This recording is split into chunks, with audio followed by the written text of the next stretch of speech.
Napoleon कहता था मुझे 1000 शेरों की फौज से डर नहीं लगता अगर उसका नेतृत्व एक भेड़ का बच्चा कर रहा हो। आप जब निर्णय लें तो आज के लिए नहीं, अपने आने वाले उस भविष्य के लिए निर्णय लें। दूरदर्शी भाव से निर्णय लें। आज का निर्णय तो लगता है कि ठंड बहुत है, रजाई में बैठे रहें, लेकिन अगर आपको कंट्री को रिप्रेजेंट करना है तो आपको लगता है नहीं, मुझे 4 बजे दौड़ने के लिए जाना ही चाहिए। युवा को अपने रोजमर्रा की जिंदगी में छोटे निर्णय और बड़े निर्णय करने पड़ते हैं, और जैसे जैसे आप बढ़ते जाएंगे, छोटी सी बात से और बड़े बड़े निर्णय आप लोगों को ही लेने पड़ेंगे। आप सब लोगों में असीम संभावनाएं हैं। आप में यौवन की ऊर्जा है, आप में बड़े बड़े सपने हैं, आप में वो शक्ति है, आप में वो प्रवाह है जो ये कहता है कि मैं समुद्र को पी जाऊंगा, मैं दुनिया को बदल डालूंगा।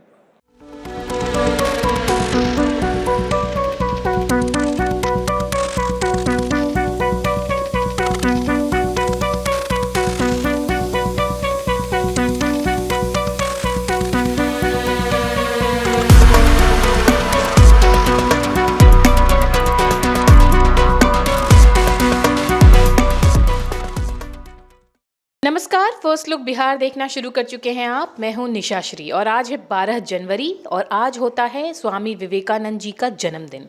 और उनकी अद्भुत प्रतिभा, उनके अद्भुत टैलेंट को देखते हुए और उनके युवाओं को प्रेरणा स्रोत के रूप में जाने जाने की वजह से ही आज के दिन को युवा दिवस के रूप में मनाया जाता है। और संयुक्त राष्ट्र ने भी इसको 1984 में, आज से कई साल पहले जो है वो इसको मान्यता दे दी और पूरे विश्व भर में इंटरनेशनल यूथ डे यानी कि विश्व युवा दिवस ये आज के दिन 12 जनवरी को मनाया जाता है विवेकानंद जी के जन्म दिवस के ऊपर।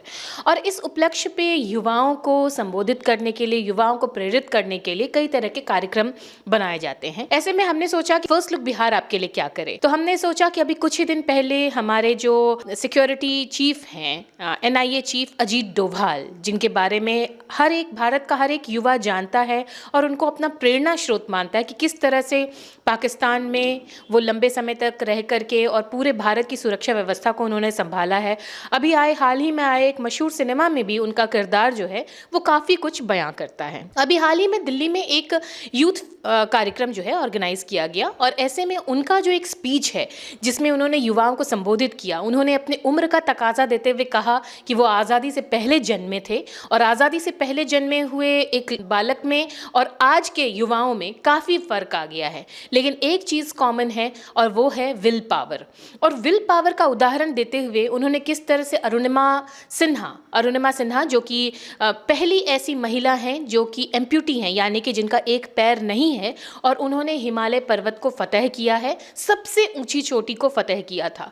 इस पूरे स्पीच को सुन करके मैं इतनी ज़्यादा मंत्रमुग्ध हुई कि मैंने सोचा कि हमारे जितने युवा दर्शक हैं उनके साथ इस स्पीच को साझा किया। तो आइए आपको भी सुनाते हैं अजीत डोभाल के 2 दिन पहले दिए गए इस खूबसूरत स्पीच का एक हिस्सा। बहुत बहुत धन्यवाद आप लोगों को, अभिनंदन आप लोगों का।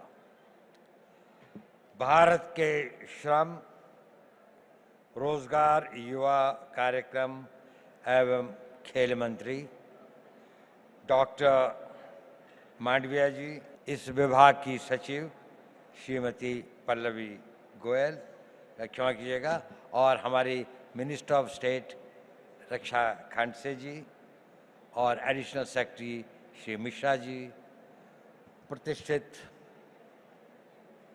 यहाँ पर उपस्थित सभी लोगों को, और विशेषकर इस सभागार में उपस्थित 3000 वो युवा जो एक बड़े भारी कंपटीशन के बाद यहाँ पर आए हैं, उन सब का मैं अभिनंदन करता हूँ।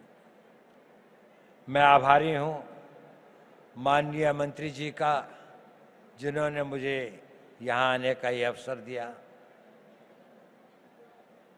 थोड़ा असमंजस था मुझे।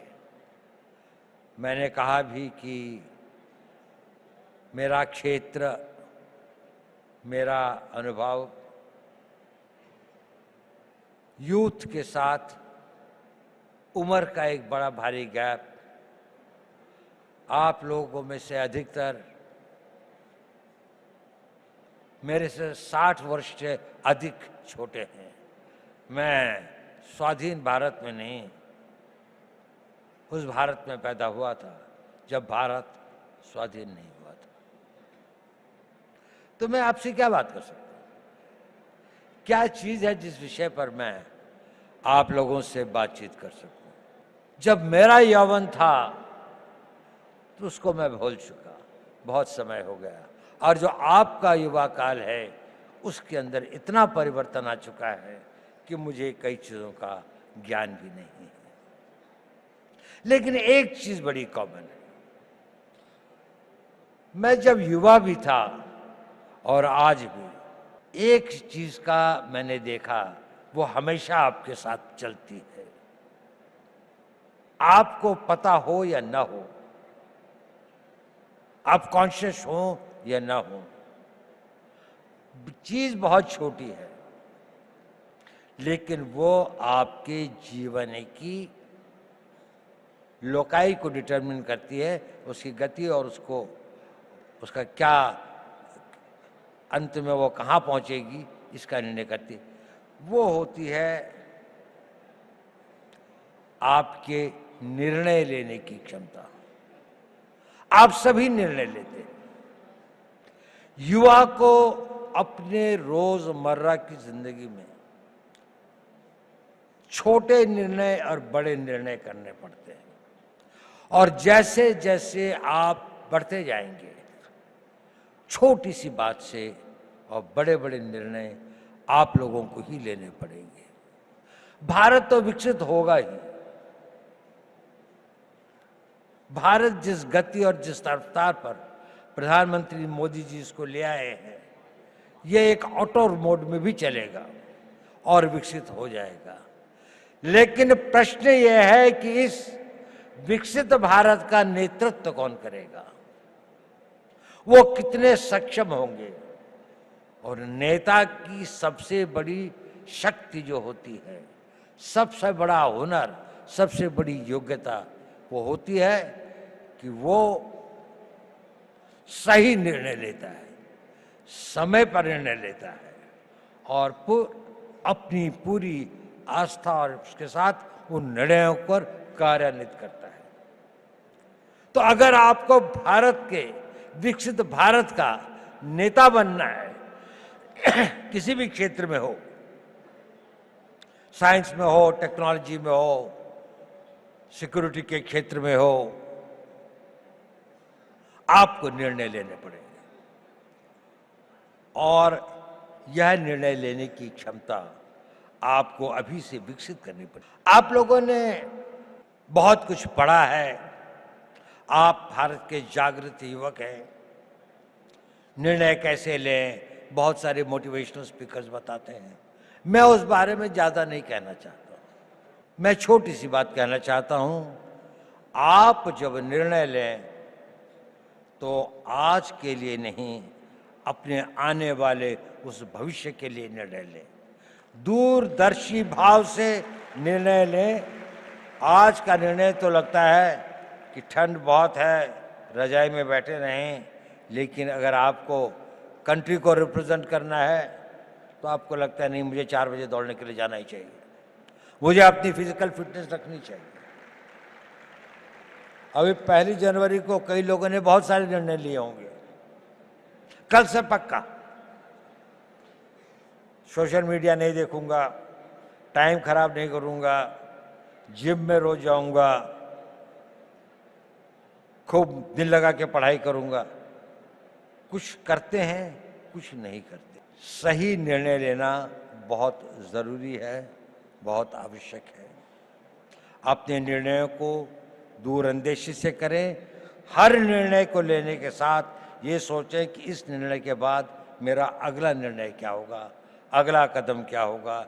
एक कदम उठाने से पहले अगले 2 कदम की सोचें। जीवन के अंदर में ड्रीम्स से जीवन नहीं बनते, पर ड्रीम्स उनको एक दिशा देते हैं, आवश्यक है। उन ड्रीम्स को डिसीजंस में बदलना पड़ता है और उन डिसीजंस को लाइफ की रियलिटीज में बनना पड़ता है।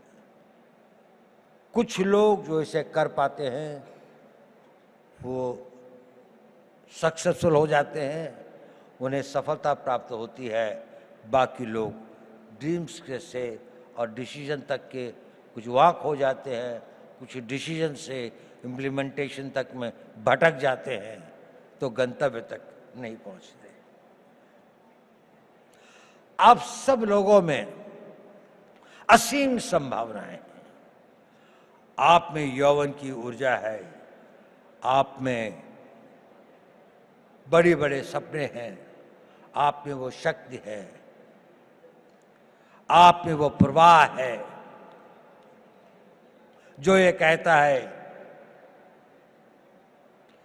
कि मैं समुद्र को पी जाऊंगा, मैं दुनिया को बदल डालूंगा। उस तरह की शक्तियों को लेकर आप आए हैं और आप बहुत भाग्यवान हैं कि आप उस भारत में पैदा हुए, एक स्वतंत्र भारत में। ये स्वतंत्र भारत हमेशा ऐसा नहीं था जितना स्वतंत्र आपको दिखाई देता है। सदियों तक हमारे पूर्वजों ने इसके लिए बहुत कुर्बानियां सही, बहुत अपमान सहे, बहुत असहायता के दौर से गुजरे। कई लोगों को फांसी चढ़नी पड़ी, भगत सिंह को फांसी के फंदे को स्वीकार करना पड़ा, सुभाष बोस को जीवन भर संघर्ष करना पड़ा, महात्मा गांधी को सत्याग्रह करना पड़ा और अनगिनत लोगों को अपनी जानें देनी पड़ी। ये संघर्ष चलता रहा।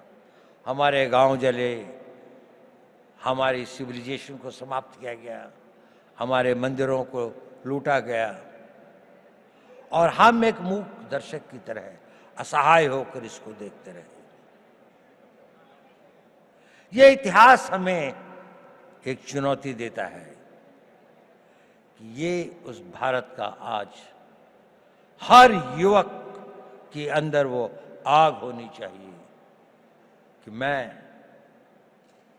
प्रतिशोध शब्द अच्छा तो नहीं है, लेकिन प्रतिशोध भी अपने में एक बड़ी भारी शक्ति होती है।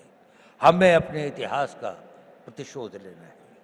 हमने इस देश को फिर वहां पहुंचाना है जहां पर हम अपने हक, अपने विचार और अपनी आस्थाओं के आधार पर एक महान भारत का निर्माण कर सकें।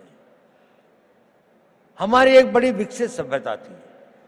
हमने किसी के मंदिर नहीं तोड़े, हमने कहीं जाकर लूटा नहीं, हमने किसी बाहर के लोगों के ऊपर आक्रमण नहीं किया, जबकि सारी दुनिया बहुत पिछड़ी थी।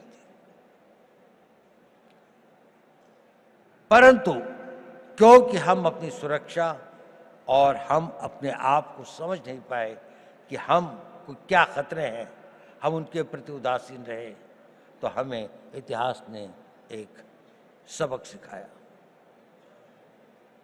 क्या हमने वह सबक सीखा? क्या उस सबक को हम याद रखेंगे? अगर आने वाली पीढ़ियां उस सबक को भूल जाएंगी तो ये इस देश का सबसे बड़ा ट्रेजेडी होगी। सेंट पीटर्सबर्ग के अंदर में एक बहुत बूढ़ा रवि रहता था, यू। वहां का जो बिशप था वो दोनों बहुत दोस्त थे। तो एक दिन बिशप उसके घर पे आया तो रवि जो था करीब 80-85 साल का था, तो उसकी आंखों में आंसू थे। उसने कहा, रवि क्या बात है, आज तुम उदास लग रहे हो। नहीं, उसने कहा सोच रहा था। उसने कहा क्या सोच रहे थे? उसने कहा मैं ये सोच रहा था कि जूस का क्या होगा।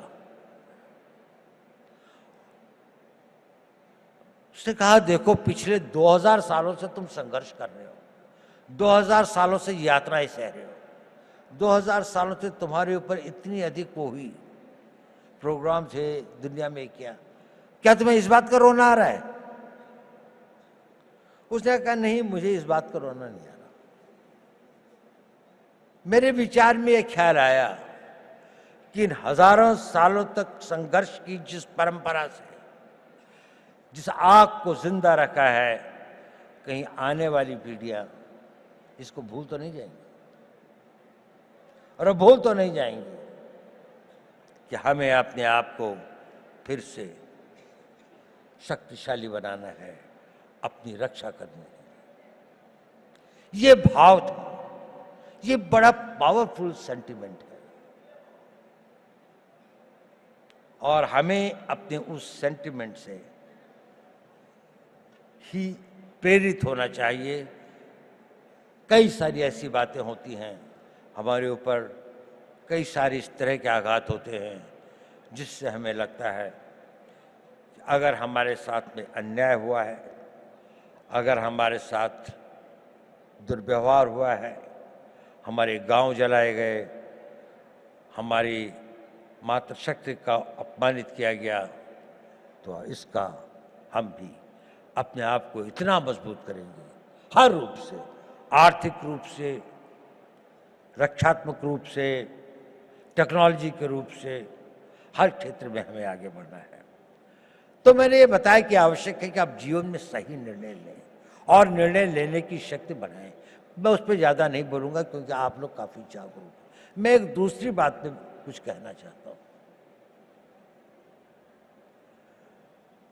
प्रश्न इस बात का ये जरूरी है कि आप सही निर्णय लें, लेकिन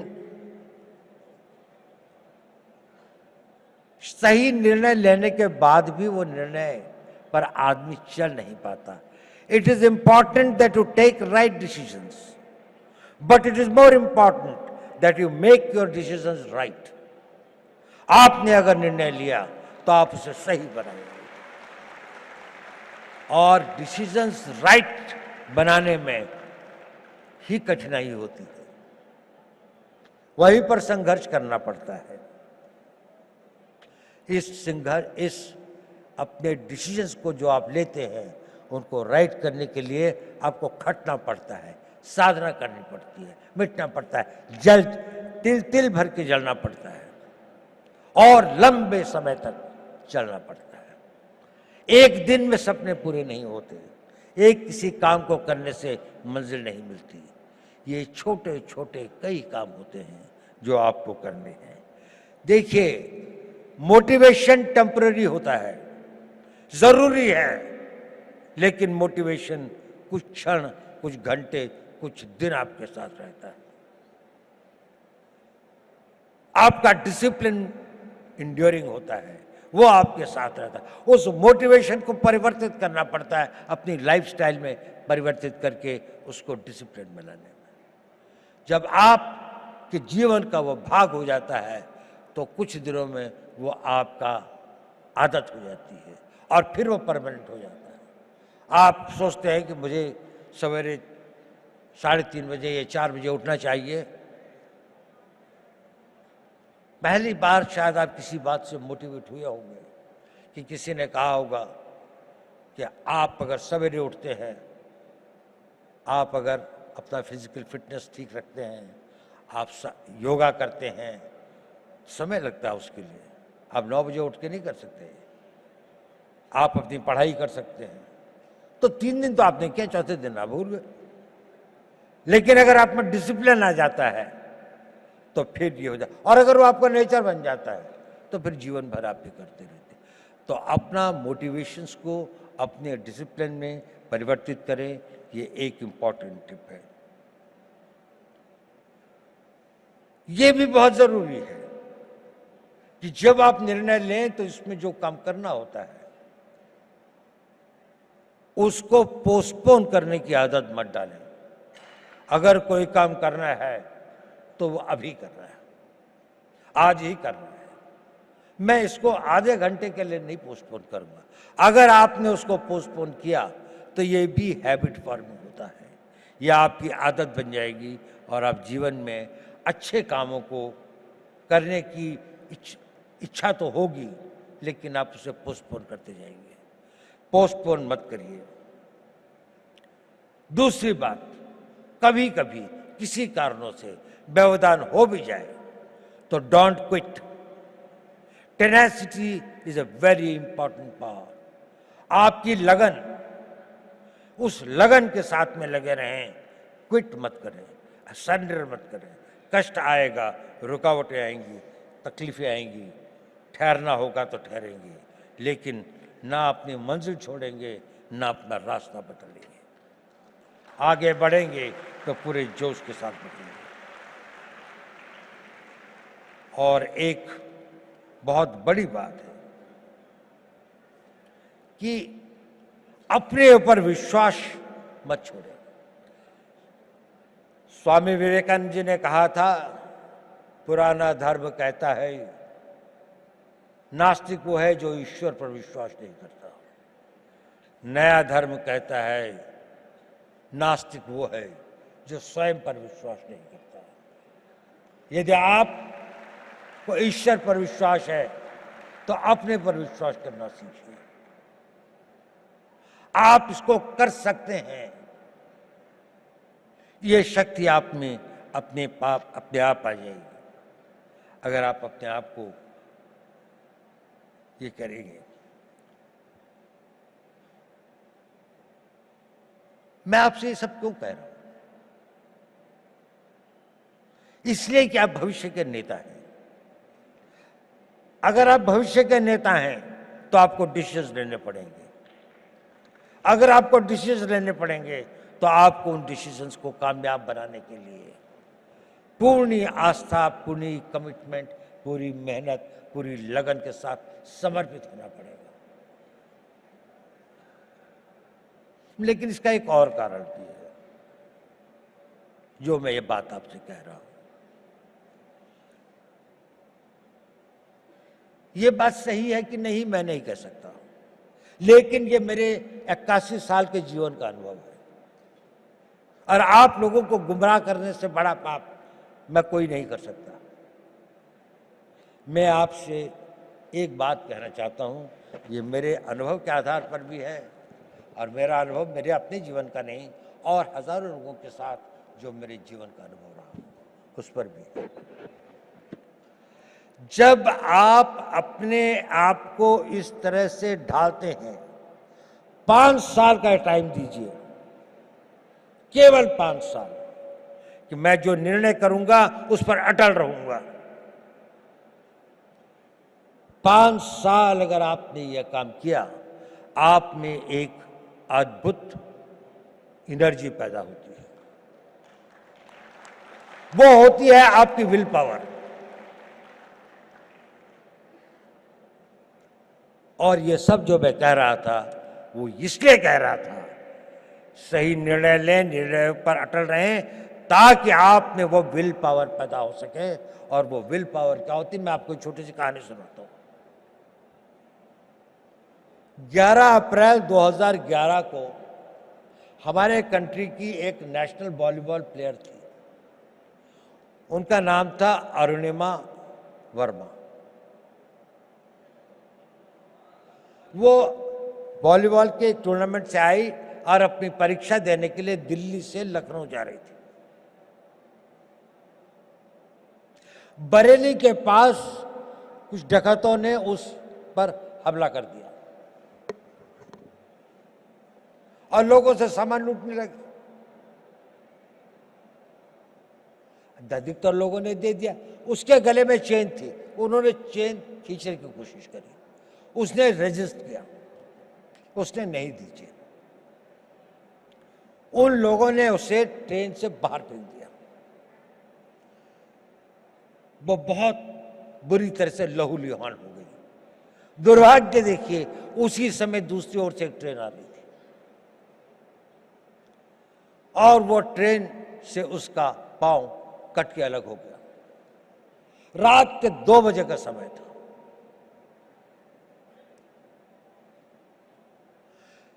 उस पटरी के ऊपर कई बड़े बड़े चूहे थे, ये वो उसके मांस को खाने लगे। वो वेदना में कराह रही थी पर कोई नहीं था उस सुनसाने में, उस वीराने में कोई नहीं था। वो लहू लुहान, उसका बहुत खून बह चुका था। सवेरे लोग वहां पहुंचे तो उसको उठाया, ले गए, नेशनल प्लेयर थी, दिल्ली लाए, all India institute of medical sciences में उसका उपचार हुआ।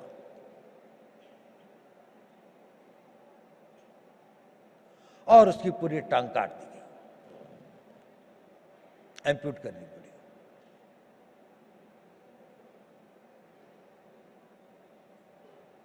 वो बिल्कुल एक विकलांग होकर अपने घर में पड़ी थी, लेकिन उसने इरादा किया कि नहीं, मैं विकलांग नहीं, मैं माउंट एवरेस्ट पे चढ़ूंगी।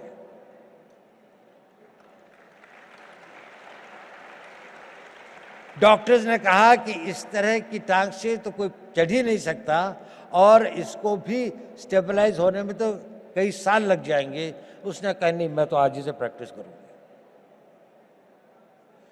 13 मई 2013 को उसने माउंट एवरेस्ट पर चढ़ी, पहली एक पांव न होने वाली महिला में, एक आर्टिफिशियल उसके साथ में, और वही नहीं, सबसे पहले चढ़ी टॉप पर।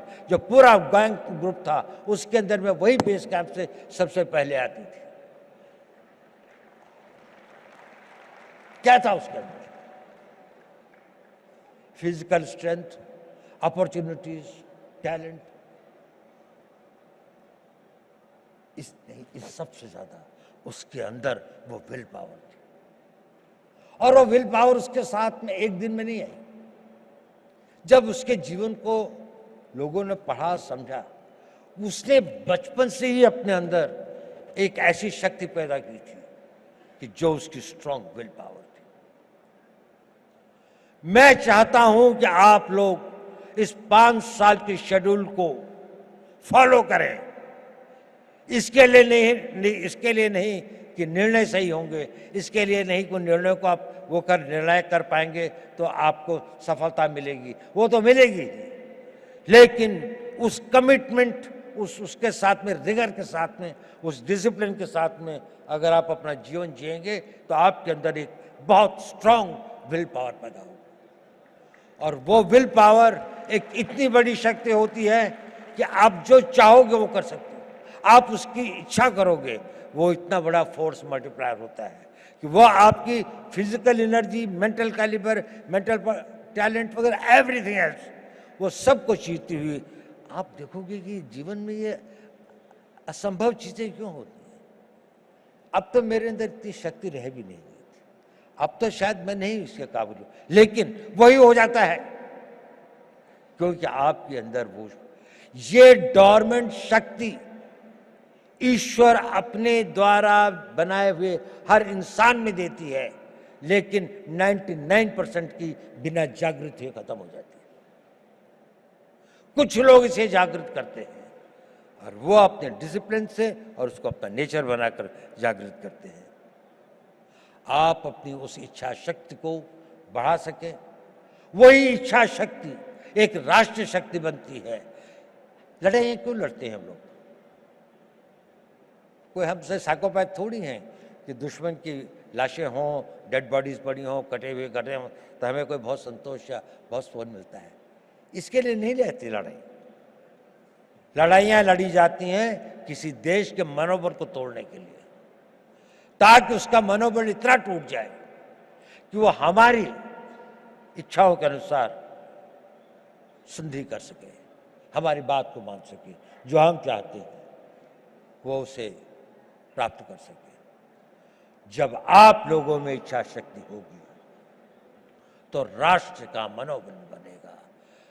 The will of the nation जिसे कहते हैं कि जिसके लिए लड़ाइयाँ लड़ी जाती हैं। आज भी आप देख लें, जितनी भी लड़ाइयाँ हो रही हैं, जितने भी संघर्ष हो रहे हैं, कोई ना कोई कंट्री अपनी बात को दूसरी के ऊपर में थोपना चाहता है, उसके लिए वो शक्ति का प्रयोग कर रहे हैं। अगर आप इतने शक्तिशाली हैं कि कोई इसको ना कर सके, तो आप हमेशा स्वतंत्र रहेंगे। लेकिन अगर आपके पास में सब कुछ है लेकिन वो मनोबल नहीं है, तो आपके अस्त्र शस्त्र सब रखे रह जाएंगे। और उसके लिए चाहिए नेतृत्व। आज हम बहुत भाग्यशाली हैं कि देश में ऐसा नेतृत्व है, एक ऐसा नेतृत्व जिसने 10 साल में देश को कहां से कहां पहुंचाकर एक ऑटो बोर्ड में ले आए हैं। उनकी कमिटमेंट, उनकी मेहनत, उनकी टोटल डेडिकेशन हम सब के लिए एक आदर्श हुआ है।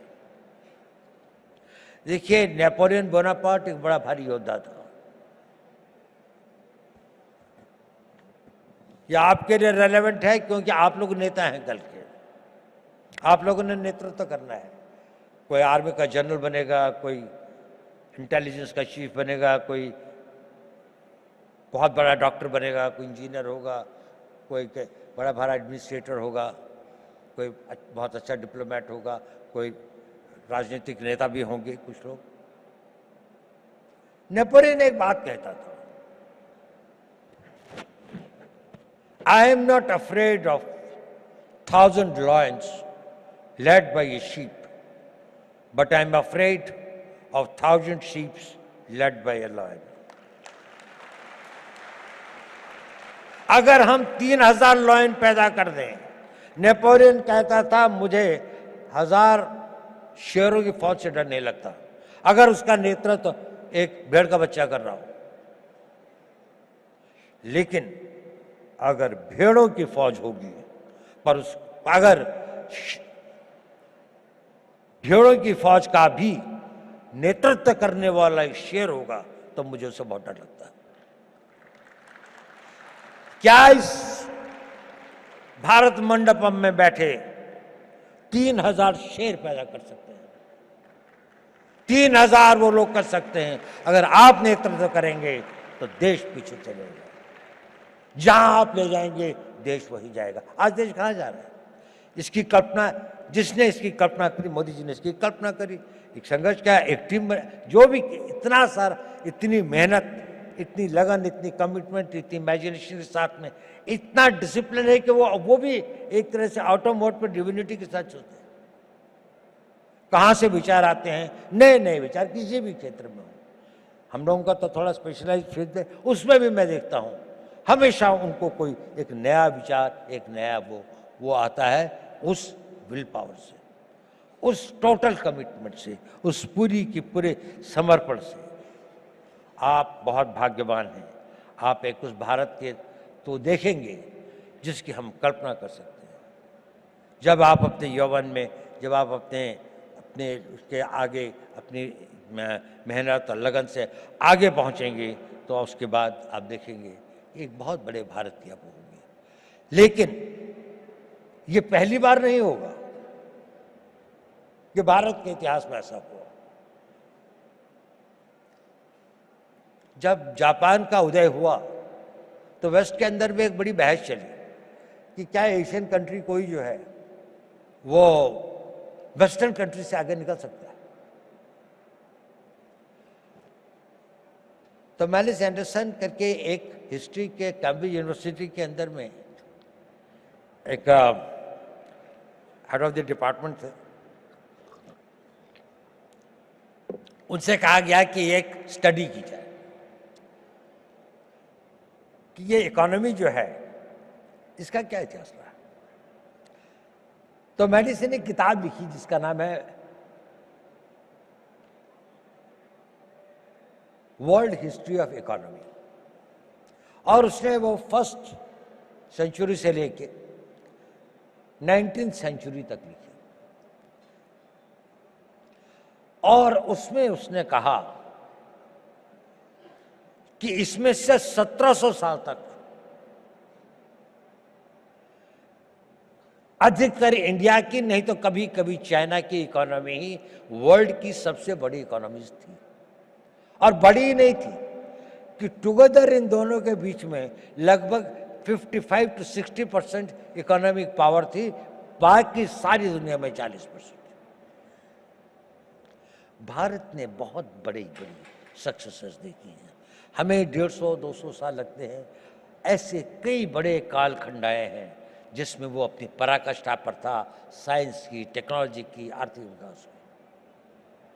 लेकिन हम वहां से गिर भी सकते हैं।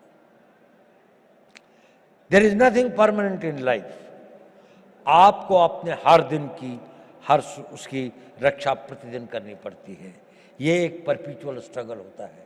नेशनहुड और राष्ट्र को मजबूत रखना ये एक निरंतर संघर्ष है, जैसे कि आपका भी संघर्ष निरंतर है। ये कभी समाप्त नहीं होता। आखिरी सांस तक आपका जीवन तब तक सार्थक है जब तक आप सोचते हैं कि मेरे लिए करने के लिए कल भी कुछ है। अगर आपके पास कल कुछ नहीं है तो आपका जीना बेकार है। आप सोचते हैं और जो कल मैंने करना है वो डिसिप्लिन आपके अंदर वो इच्छा शक्ति पैदा कर देगी। उसके लिए शक्ति भी आएगी, समय भी होगा, संयोग भी होगा और आप उसे कर भी पाएंगे और आप कामयाब हों। मेरी यही शुभकामनाएं आप लोगों को मेरा बहुत बहुत हो। आप भारत के भविष्य हो, के कर्णधार हो। आप लोग फले फूले मेरे।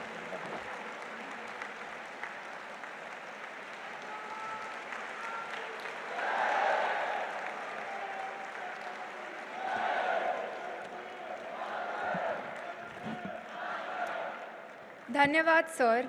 आपका अनुभव और आपकी सोच हम सभी के लिए बहुत मूल्यवान है।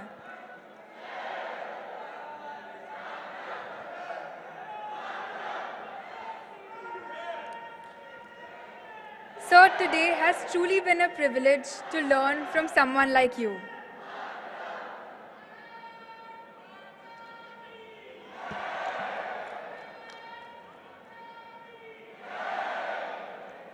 धन्यवाद सर। आपकी सोच और आपका अनुभव हम सभी के लिए बहुत मूल्यवान है। It has truly been a privilege to learn from someone like you. अब हम इस सेशन के अगले ओर बढ़ते हैं, the question and answer round. महोदय, पिछले 24 घंटों में हमें यहाँ मौजूद देश भर के माय भारत वॉलंटियर्स ने आपके लिए कुछ प्रश्न तैयार किए हैं। नहीं सर।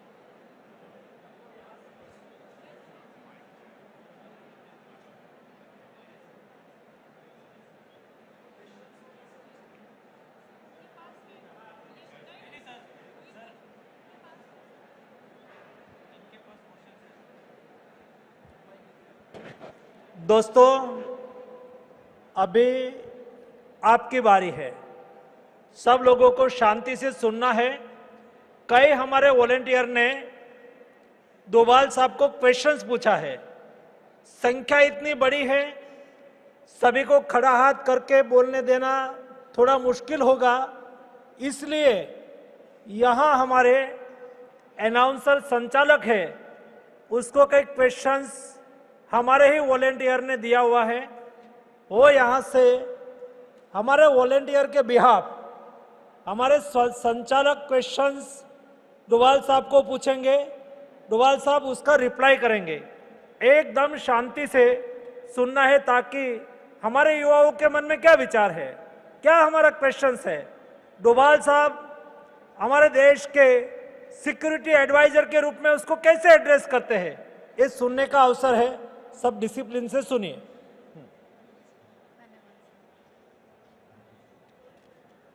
सर, आपने कुछ समय पहले निर्णय लेने के बारे में बात करी, पर हम युवाओं के लिए क्रिटिकल ऑपरेशंस देखना सिर्फ एक टीवी और बड़े पर्दे की बात है, लेकिन असली जिंदगी में प्रेशर, अनसर्टेनिटी और इंटेंस मोमेंट्स में शांत रहना और क्लियर सोचना। How do you think the youth of the country can learn from you to take critical decisions under pressure?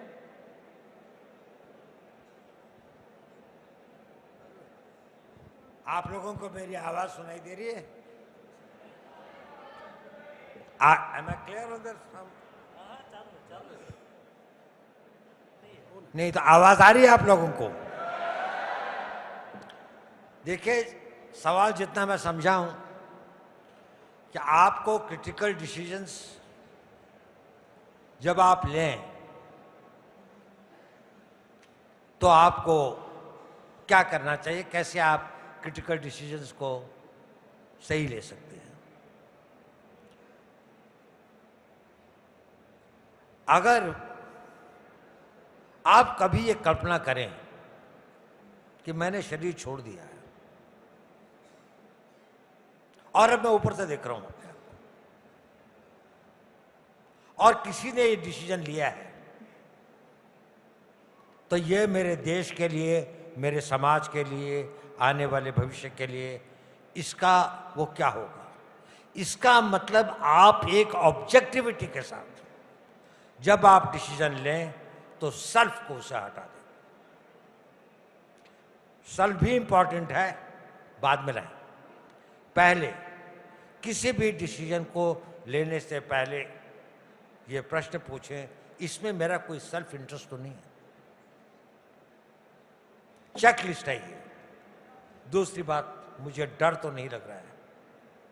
अगर लगे कि ये डिसीजन मैं किसी डर से कर रहा हूं तो छोड़ दे उसको, वो भी क्रॉस है।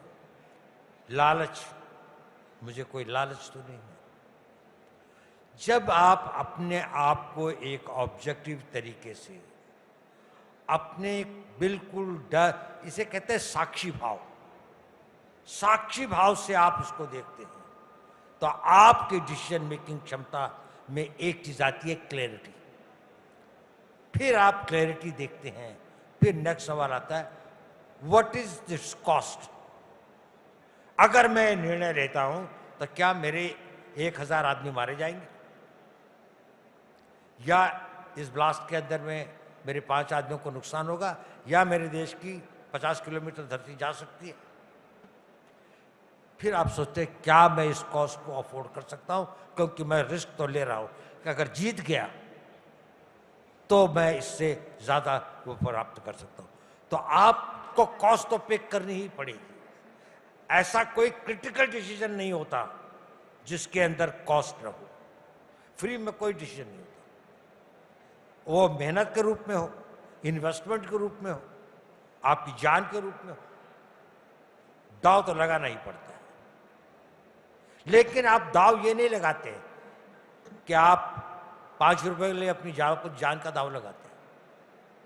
It has got to be cost effective. आप खतरा लेते हैं, जब आप खतरा लेते हैं तो आप ये भी सोचते हैं स्टेक्स क्या है।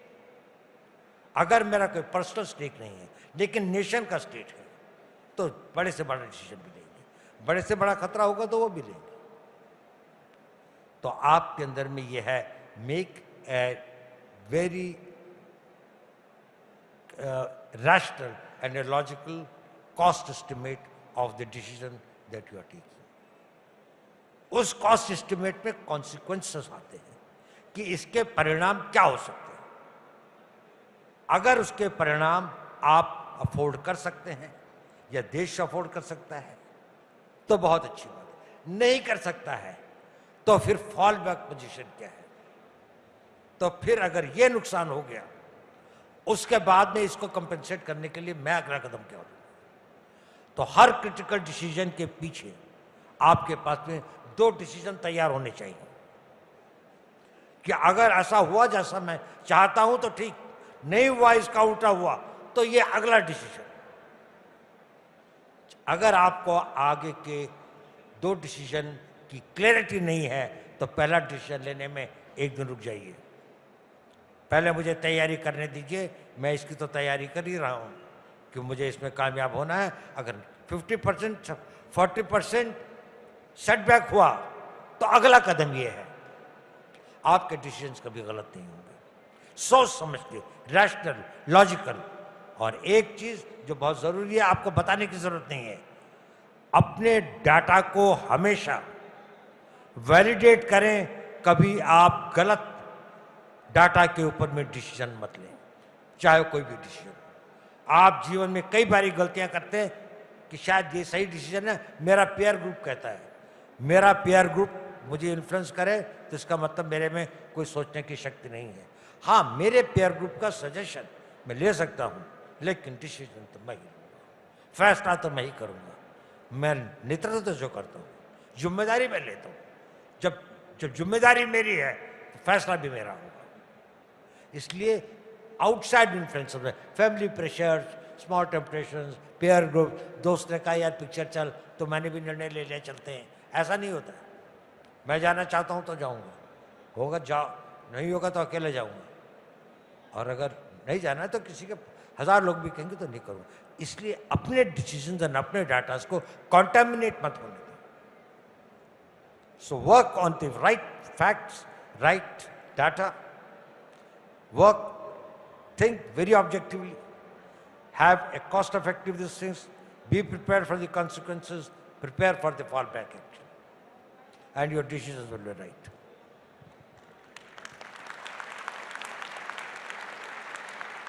आपका बहुत बहुत धन्यवाद sir.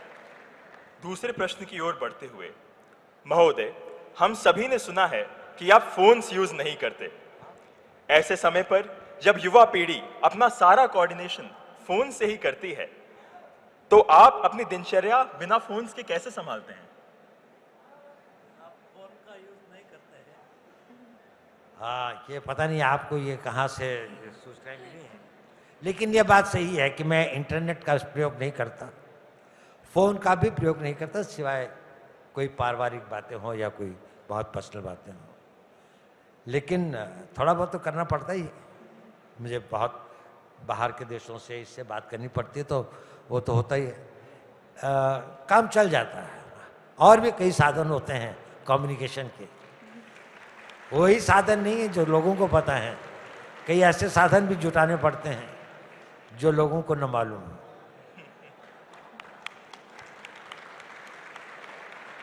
Thank you sir. Sir, कहा जाता है कि battles are rarely fought on fields alone. आजकल के ग्लोबल एनवायरनमेंट में हम भारतीय अपना इमेज और अपनी मैसेज पूरी दुनिया तक कैसे पहुंचा सकते हैं, और इसमें देश का युवा हम कैसे योगदान दे सकते हैं? देखिए, no message is more powerful than your performance. Biggest message is silently achieve करें। आप कुछ इनोवेशन करें,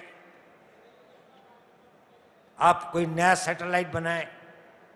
आजकल बहुत सारे बच्चे बना रहे हैं, मैं इसलिए कह रहा हूं क्योंकि बहुत सारे स्टार्टअप्स आ रहे हैं। आपको अपना मैसेज पहुंचाना है तो कुछ करके पहुंचाना होगा, प्रोपेगेंडा से मैसेज नहीं जाता। आप कुछ करेंगे और आपके अंदर में अगर पेशेंस है, धैर्य है, धैर्य भी वीरता का एक बहुत बड़ा गुण है। हर वीर आदमी बहुत धैर्यवान होता है, हर कायर जल्दबाजी में होता है। धैर्यवान जो है वो अगर फैसला करता है तो उस पर टिकता है। आप एक लगन से कोई चीज लीजिए जिससे भारत का नाम ऊंचा हो, उस काम को करने की कोशिश कीजिए। आप लोगों में से 5 आदमी नोबेल प्राइज लें, 10 आदमी आप लोगों में से कोशिश करें दुनिया के अंदर में सर्जरी के क्षेत्र में, कैंसर के फील्ड में, किसी फील्ड में, मेडिकल फील्ड के अंदर में एक बहुत आगे नाम कमाने का। कोई बहुत बड़े इंजीनियर बने, कोई नई खोज करे, बहुत बड़े बिजनेसमैन बने, बड़ा भारी मल्टीनेशनल क्रिएट करे। ये सब चीजें आप करें, भारत का नाम हो जाए। अब फोर्ब्स के अंदर में अगर आता है कि भारत के अंदर में इतने सारे लोग richest people of the world हैं, उनकी संख्या 10 गुनी हो जाए तो भारत का नाम हो ही जाएगा। तो आपको किए बिना कुछ नहीं होता। ये कहते हैं वो मरने के बिना स्वर्ग नहीं दिखता, स्वर्ग देखना है तो मरना ही पड़ेगा। तो अपने को खटाना ही पड़ेगा। देश का नाम ऊंचा करना है तो कर्म करिए। पब्लिसिटी के बारे में छोड़ जाइए, अपने आप आ जाएगी जब वक्त आएगा। और नहीं भी आया तो कोई फर्क नहीं पड़ता, इससे कोई फर्क नहीं पड़ता। दुनिया आपको जाने या न जाने, आपको पहचाने न पहचाने। आपको मालूम है कितने लोगों ने कुर्बानियां दी इस देश के लिए जिनका नाम कोई नहीं जानता, जिसके बारे में किसी को पता नहीं है। देखिए, 11वीं शताब्दी से लेके कोई एक दिन ऐसा नहीं था जहां कोई ना कोई अपनी कुर्बानी नहीं दे रहा था। भूल गए लोग। गांव की छोटी कहानियां थी, कस्बों की कहानियां थी, लोगों की कहानियां थी। उन्होंने अपने धर्म के लिए, अपनी आस्था के लिए अपनी अपनी कुर्बानियां दी। उनका जीवन तो सार्थक हो गया, पब्लिसिटी हो या न हो। आप, you are responsible for your way of life. आपका जीवन सार्थक होना है तो आप ये सोचें, आप वो कर गुजर के जाएंगे जो आप करने की, जिसमें आपकी, जो आप में क्षमता थी, जितनी आप में ईश्वर ने योग्यता दी थी, जो अवसर दिए थे, आप नहीं चूके अपने देश का नाम बढ़ाने के लिए। अगर आप अपनी छोटे से छोटा काम कर रहे हैं, कोई काम छोटा नहीं होता, लेकिन कोई, अब स्कूल में टीचर है, आप पूरी लगन और श्रद्धा के साथ उसको पढ़ाइए, देश का नाम ऊंचा हो जाएगा। उन स्टूडेंट्स को क्रिएट करिए। आप डॉक्टर हैं, इंजीनियर हैं, कोई भी है, जो भी काम कर रहे हैं परफेक्शन के साथ करें, the nation will be great. मैं आपको कहानियां नहीं सुनाना चाहता, लेकिन एक बार एक जहाज के अंदर में, जापान से लेके वो जहाज चला मेरे ख्याल से वेस्ट कोस्ट की तरफ, अमेरिका में की तरफ जा रहा था।